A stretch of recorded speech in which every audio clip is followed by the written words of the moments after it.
Ahakoa kaore te uepu futuporo o Aotearoa i te aro, kua puteke mai he whakapāha i te kāwanatanga o Afrika ki te tonga ki ngā kaitākaro Māori kaore i haere ki taua whenua i ngā tau o mua nā ngā ture kaikiri o taua wā.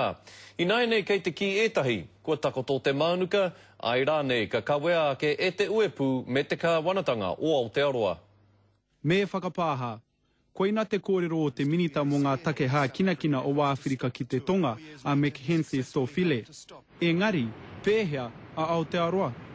Well, if they don't, it doesn't look good for them, does it? Ina kua raru te uni ana whutupōro o Aotearoa i roto e ngā rama o te noho tonu.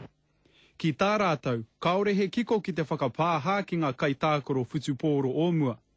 Engari, tērā no ngā whakaaro o etahi. Yeah, I reckon they should. I don't think they should have ever taken it off to begin with.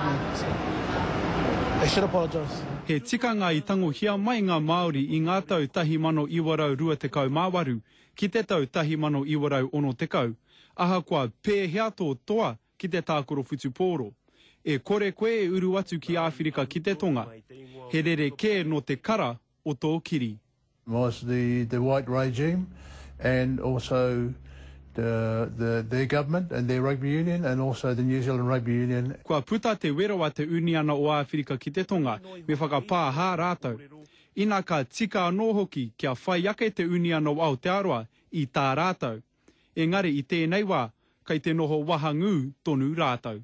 Kaore te hea mana o te puari Māori a Wayne Peters i hiehia ki te kōrero ki te karere i te rānei. Engari i puta te kōrero i a rātou me te uniana matua ka ata whera hia te reta, ka tahi rātou ka whakarite i te anga whakamua. Ahakoa he kōrero noa i tēnei wā, he kōrero kua whakaaro hōhonu tia e Āwhirika ki te tonga. Engari he kōrero e kore tonu te uniana o Aotearoa i te rata ki te whakahua. He tā Gardner, te karere.